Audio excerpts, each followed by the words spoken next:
Digital ministry is different in the way that people measure success on the front end only. When it comes down to what everyone is looking for is for lives to be changed.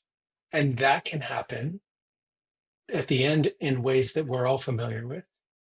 So if someone is getting baptized, if someone is coming to Christ and accepted Jesus, has given their life over to Jesus' Lordship, that's the end goal, right? Those things don't change and they're measured in that way. Just like with the great commission that Jesus gave us, go make disciples of all nations.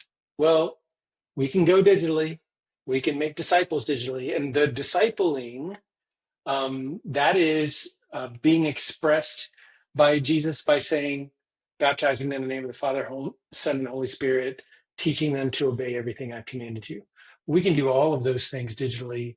If you get stuck on the baptism thing, that is a once in a lifetime process that in the same way where Philip was, transported with the Ethiopian eunuch, there are ways in which we can get in a car and do that once in a lifetime meetup, and then we're done.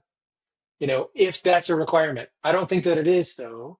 Um, and so it's much more than just views and clicks, which are all important at the top of the funnel, just like, people's attendance in a building. It's all important because it's the start of the process. But at the end of the day, if in the physical location, all you had was attendees and no one's life was changed, well, then we're measuring the wrong things.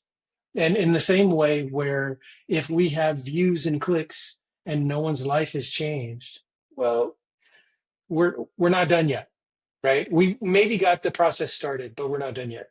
We need to measure the entirety of the process so that we can get to the end, just like Jesus did in John 17, and say, I've done everything that you told me to do with the disciples. He made disciples, right? I did everything you told me to do.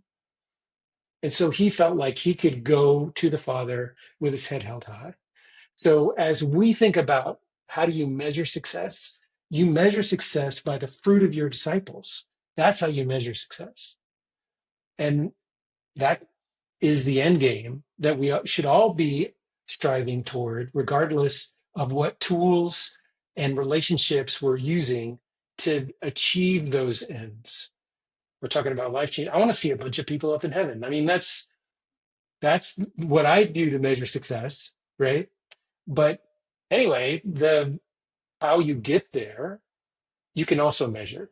And that can be physically attendance, it can be clicks and views and all of these other things that help me to know, oh, this is the people that Jesus is bringing to me so that we can spend all of eternity together.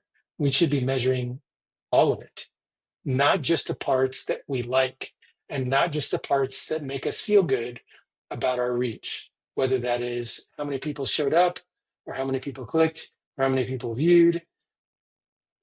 They're not vanity metrics, but they are the top of the funnel and just the beginning of how one measures true success.